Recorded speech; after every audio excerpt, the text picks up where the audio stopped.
మోత మోగిన పెట్రోల్ ధరలు లీటర్‌కు ఎంత పెరిగిందంటే అని జెప్పేసి వార్త అయితే ఒకటొచ్చింది.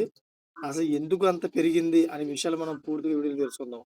ఫ్రెండ్స్, అంతర్జాతీయ మార్కెట్‌లో ముడి చమురు ధరలు తగ్గట్లేదు. మరింత పైకి ఎగబాగుతున్నాయి. దీని ప్రభావం చమురు కంపెనీల లాభాలపై పడుతోంది. గల్ఫ్ రీజియన్‌లో యుద్ధం మొదలైనప్పటి నుండి భారతీయ రిఫైనరీలకు ముడి చమురు కొనుగోలు వ్యయం 95% పెరిగింది. సో, ఇదివరకు బ్యారెల్ ధర $120.56 చేరుకోవడంతో ఇండియన్ ఆయిల్, హెచ్‌పీసీఎల్, బీపీసీఎల్ లాభాలు భారీగా తగ్గాయి. గత కొన్ని నెలలుగా లాభాలు ఆర్జించిన ఈ కంపెనీలు ఇప్పుడు తమ మార్జిన్‌లను కోల్పోతున్నాయి. సో, ఈ పరిమాణాలు దేశీయంగా పెట్రోల్, డీజిల్, రిటైల్ విక్రయ ధరలపై ప్రభావం చూపుతున్నాయి. చమురు మార్కెటింగ్ కంపెనీలు ప్రీమియం పెట్రోల్ ధరలను పెంచాయి.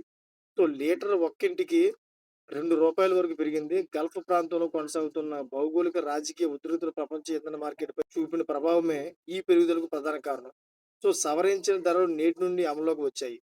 ఇంధన డీలర్లు తెలిపిన వివరాల ప్రకారం హిందుస్థాన్ పెట్రోలియం కార్పొరేషన్ లిమిటెడ్ అంటే HPCL, so Indian oil corporation limited IOCL, XP 95 అంటే ఈ బ్రాండెడ్ ప్రీమియం పెట్రోల్ ధర లీటర్‌కు దగ్గరగా 2.09 పైసల మేర పెరిగింది. ఇప్పటివరకు లీటర్‌కు రూ. 111.65 ఉన్న ప్రీమియం పెట్రోల్ ధర ఇప్పుడు దాదాపు రూ. 113.77కు చేరిందన్నమాట.